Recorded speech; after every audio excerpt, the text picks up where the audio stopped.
أسعد الله حياتك. النهاردة أنا هكلمك عن أعظم شيء موجود، وهو مكسرات رخيصة: الفول السوداني.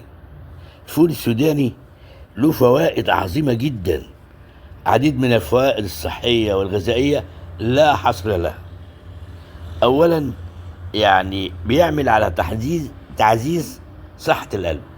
تعزيز صحة القلب من الفول السوداني الموجود بكثرة والرخيص مش الغالي وبعدين بيحتوي على دهون صحية بتساعد على خفض الكوليسترول الضار في الدم، وعنده في ألياف بتدعم صحة الجهاز الهضمي. مش كده بس، لا، ده كمان بيدعم صحة الجلد عشان بيحتوي على فيتامين اي.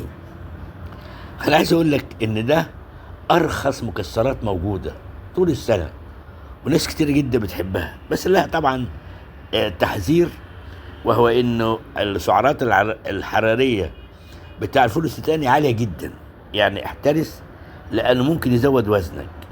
وفي نفس الوقت في بعض ناس عندهم حساسية في الفول السوداني.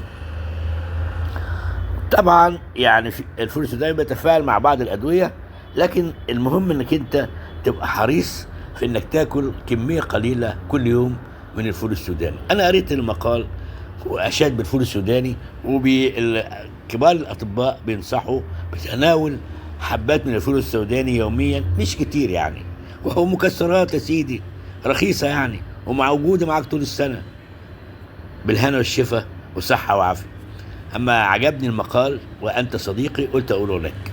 تحياتي، كل عام وحضرتك بخير وسعادة.